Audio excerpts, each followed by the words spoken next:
right. Hello, everybody. I'm Rob Levin, chairman of Work Better Now. I'm thrilled to be joined by longtime friend and client, Larry Zogby, president of RDS Same Day Delivery. Larry's not only a client and not only a friend for about 20 years, but he's had tremendous success with his Work Better Now talent. And he has offered to share some of his practices. And today we're going to talk about some of the things that Larry does when he's interviewing Work Better Now talent. Larry, first of all, welcome and thank you, as always. Larry, why don't you start just by a quick overview of what RDS does? You're here in New York. What do you do? And then tell us a little bit about a few of the roles. I think you have 7 of our people working on your team right now. Tell us a little bit about RDS and some of the roles that you have for people from Work Better Now. Thank you, Rob. I love our relationship. I love that I'm working with Work Better Now, and it's really it's changed not only my life, company's life, and our company as a whole, internal and external. RDS Delivery Service, we are a same-day delivery and logistics company. And so we provide on-demand, same-day delivery, 1, 2, 3, 4-hour delivery. 36% of our sales are coming from the medical community. And again, it's just a lot of, we're open 7 days a week, moving packages, small packages, large freight throughout New York City and the tri-state area. Anybody in New York, whether you're here or visiting, you're going to see those RDS vans that you see on the back wall there. You're going to see Larry's people on bikes and on foot because they're uniformed, so you can't miss them. They're really just a part of the business community here in New York. And these are the uniforms, dye sublimation. They're coming out in spring. Awesome. So Larry, some of obviously we can't help you with messengers, but tell us about some of the roles where you have Work Better Now talent. Yeah, so it's everybody that walks through the door from Work Better Now, or even internally, they have to learn our customer service. And customer service is processing inbound requests through phone, through email, or through through phone and email, basically. And they're processing what the client needs: pickups, deliveries, tracking, and tracing. And from there, we've moved people around over the last 2 years into positions, inbound sales. So she's currently working from Argentina, and we have about 20 leads a day that come through our website. So she's processing all of that. We have human resource support. It sounds like a light job, but it's not. There's a lot of reporting, and that gentleman is from Panama, and he prepares a lot of data that makes it very visual for our team to see. So think about parking tickets, think about fuel, tolls, anything that has to do with the reporting and data and dollars. We have someone, and he's from Panama. We have somebody from Argentina actually working in dispatch. And so that's really interesting to me that he had to learn. They understand how to use Google Maps, and they have their own tools, and they can quickly understand and navigate the landscape of New York City, the boroughs, and the tri-state. And to me, that's bewildering. It's crazy, because if I had to do that reverse, I don't think I could dispatch in Argentina. I'm not that map friendly, even though I own a business that has to do with transportation. Also, what he does is he looks at any potential late jobs, and he reaches out to the customers via email, text, and by phone call. And he updates those jobs with notes. This way, the whole company can see exactly where we are in that process. I have a girl from Ecuador, young girl, she's 26, and she manages 51 apartments for us in Florida. And I find that amazing. She onboards them by doing tenant checks, credit checks, and she also dispatches to the super anything that needs to repair. She gets it done. So it's an amazing support. And then that's for your, sorry, Larry, that's for the real estate business that you have with your brother, correct? Yes, absolutely. And she really is also able to capitalize on her language, because we have a lot of people that rent apartments that happen to be in the Spanish community, if you would, and some of the work and the laborers that help us speak Spanish. And she also puts ads in local papers, puts ads in local online places for us to get tenants. Does a great job. And then I have my executive assistant who does everything for me. If I wanted to drill down, she takes care of all of my personal and professional travel. She attends all of my meetings that I'm on internally and externally when I'm networking. I belong to many different organizations, so she's always taking notes and providing support and the follow-up. It's a great asset to have an executive assistant. So those are the roles. Yeah, thanks for that. So you've obviously had tremendous success with Work Better Now talent, and it really pretty much starts with the interview. I'd love for you to share some of how you go about the interview process, because just for those of you who have not gone through on the hiring side, working with Work Better Now, there's a consult, 15-20 minutes with one of our sales consultants. And from there, a few days, maybe a week or so later, we then have matched up several candidates, and the person who's doing the hiring, like Larry, will then have about an hour call to interview those 3 people. So that's the process. And so Larry, tell us, what are you trying to accomplish in the interview?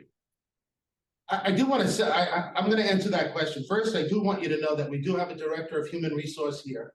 Her specific job is to onboard and offboard every driver, every courier, orientate them, et cetera, et cetera.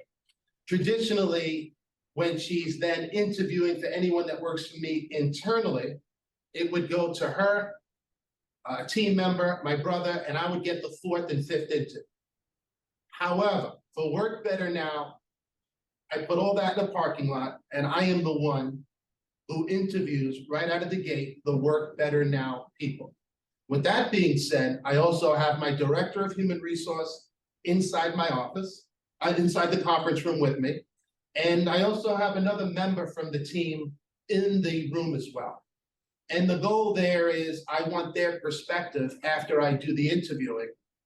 And then we go around and we just get perspective from each person. I just want to take a temperature check on what they're viewing and what they're witnessing. But to your question, how I interview, I think I'm not going to say it's archaic. I think it's just very, very different. Everyone gives you a resume. Great. I don't interview from the resume. I already know when these people get on the phone, they're so nervous. And so we don't go down the normal interview process. I might use what they've done to segue in, share a day in the life, but I'm always consciously aware of how nervous they are. And I get them off that process just to have a normal conversation like we're having. And once I have a normal conversation like we're having, and they don't feel like they're being graded on their resume or graded on their language if they have an accent or they feel like they have a heavy accent, or once I remove all of that, then I can get to their core. And so now I'm having a conversation, understanding what my company's core values are, and understanding if they're going to be able to fit in our culture. Is that your main driver here? Or is it that plus certain experience and aptitude? What's the main driver? What are you looking for? It's a cultural fit. It has to be a cultural fit. I've been pleasantly surprised. We have about 8 people from Work Better Now. I'm pleasantly surprised, and I've learned this now, how much more skill that they have behind what the resume says they have. They're able to do everything. And it's up to us who's interviewing them and or who's reporting to them to open them up to see what else they can do. And what I'm finding is part of my job when I interview is to give them this trust, lend them my belief, lend them my confidence, so they can open up and tap into their vulnerable selves. And this is what I find they don't have. So when we are interviewing, we want to lend them our trust, lend them our belief, lend them our confidence so we can tap into their heart and not their head. Tell us just a little bit about how you do that. How do you get them to open up? How do you get them to relax? So think of it this way. I learned this one from Jack Daly and I love it, right? So he's always interviewing over a meal.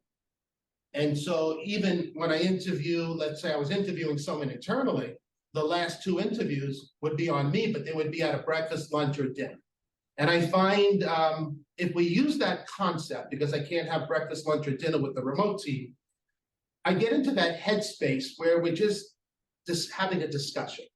It's not an interview. I want to know more about them. I want to understand their family. I want to understand where they live. I want to understand their workplace. I want to understand why they prefer to work at home versus work at home and work for a company like mine versus working in their own city and traveling. And so I'm asking a lot of questions to tap into what they already know. And this sets them free to have a regular discussion of, hey, I'd rather work from home because it's not safe in my country. Or it's going to take me 3 hours to travel every single day, and I don't want to do that. Oh, that's interesting. That leads me to, do you have a car? Do you have to take a bus? Why do you value working from home? How come you don't want to work in your own country? And by asking all of these questions that have nothing to do with the resume, they start to open. And then really when we ask them about their life's experience in different jobs, I always want to know what you like and what didn't you like. Why did you stay that long? How come you didn't leave sooner? I use another one. I said, listen, if you had a magic wand and you can do anything, what is it? What are your hobbies? What would you love to do? I know you need a job. So we're really, really just trying to open people up to discuss some of their dreams, their desires, what they like, what they don't like, without them feeling judged. Without them overthinking, if I say the wrong thing, will he judge me? Will that company judge me? Can I be truthful? Gotcha. Thank you for that. So is there, in addition to what you just mentioned, is there anything that you are doing or saying at the beginning of the interview so other people can learn from this? Because you're obviously doing this in an amazing way. Is there anything that you're doing or saying that is getting them to relax? Yeah, that's a great question. That's a great question. Are you doing one of your magic tricks? I mean, you know. It's a great question. So sometimes when I show their resume, I have another piece of paper. They don't know when I put a piece of paper down. I say, I'm going to rip this up, right? And all of a sudden, that's a pattern interrupt. I don't really need the resume, right? But I do pattern interrupts to get them off their expectation. But I've done that my whole life. It's just not with Work Better now. You know, when you go on the first date, you know, when you go on the first interview, it's up to the person to put that person at ease. And many people might say, no, I don't want to put them at ease. Let me see how they're going to navigate through that. I don't believe that. I think if you put somebody at ease and they can breathe, you can tap into their heart. And I'm interviewing people's hearts. And if their heart fits my culture, it works. Gotcha. So if you can, I'm going to ask you to drill down on that a little bit more specifically, but within context of this, which is if you can think about the people that you have, right? And you just mentally go back to those interviews. What is it that you kind of just told me what you're looking for, but what is there a common denominator that you saw that worked for you? Yeah, that's such a great question. And I had this conversation in Philadelphia yesterday. Thank you for raising that. There is a common denominator. They all smile from their heart. I could feel the energy and their smiles. They are genuinely kind people. They're kind. So that's also what they're genuinely kind. They're not rough around the edges. You can't teach kind. You can't teach heart. And that shows up in everyone that works for me from WBN. And that taught me a lesson that even internally, if you're not kind from your heart and you're not have a smile at your heart, you're not going to be a good fit here. Is there anything else that you're looking for in the interview besides the smile that's a heartfelt smile? Well, I think I have to make sure that they're going to fit our values of our company. Not everyone's going to fit the values. And I have to make sure not only do they fit the values, but they will align to the WBN people and my internal team. And so is there a way that you do that? Well, it all starts with the heart, right? The skill set for me, look, yeah, if they're collecting money or if they're doing a certain process, yeah, you need to know if they can do the job. But I have been pleasantly surprised with every one of the people that have hired, that they can do their job plus, plus, plus, plus. So, is there something you've had a insanely good track record in terms of, hiring people from us for roles that we both weren't even sure if it would be a good fit. Is there a question or questions that you're asking, or how are you asking the question about to uncover some of those capabilities during the interview? I gave up on that. I won't even do that anymore. I really like the question you asked me before. So when I mentioned the common denominator for all of them, here's another common denominator. They all are filled with so much skill, but this is what I know they need. They need these three things. And we constantly give them these three things: confidence, belief, and leadership. And the fourth one is learning. They all want to learn. They all need to believe. They need confidence. And they need leadership. I think it's our role of either whoever's hiring the WBN people, who is ever hiring in their own companies, to look to see if it's a cultural fit, the core values are right, and if they could align and play in the sandbox with the rest of the company. I always said people want to be led, and that's our job, or somebody's job in the company. Larry, I think this is going to be the last question. Is there anything, do you give them an opportunity to ask you questions, and is there anything that you're looking for? Oh, well, that's another great question. We do encourage them to ask questions in the interview. Sometimes they're a little surprised by that, or sometimes they don't know what to ask. So it takes a little bit of time to uncover that. But by reverse engineering and learning what they didn't like about their past job, I get them to think about that so they could ask me questions about my company. There's a lot of psychology going on and giving people permission to be free with themselves so we can have this really good conversation.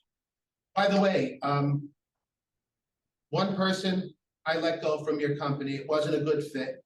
The other ones are with me from, I have 2 years, 18 months, they stay. There's retention. There's a lot of retention going on, a lot of retention. Yeah, that's fantastic for so many different reasons. Larry, before we finish up, anything else that you want to add about the interview process? That obviously you're killing it with our talent, which we're grateful for, because I will slip something in that I do, but it doesn't really have to do with the interview process. So wherever I go in my meetings, whether it's here or in the field, 70% of the time I will randomly call a remote worker. And I tell them, share with my friends, give them a day in the life of what you do for me and why you like it. And they love that because it gives them an opportunity to speak from their heart about their experience and their country, and with the hope to get someone else hired from their country.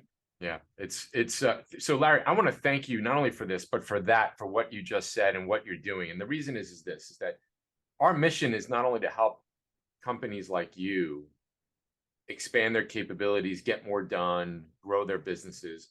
A big part of our mission is to help this amazingly talented workforce find meaningful work. And you're one of our, if not the star client, that's providing that platform for our talent, and that's really appreciated. And again, I want to thank you for taking a few minutes and sharing your insights on interviewing. We're going to be doing this again, talking about a few other things, some of your other best practices. I'm so grateful, but I want to share something with you. So yesterday, when I was in Philly at a meeting, I had Nico. He's only with me 3 months, and we put him on the spot.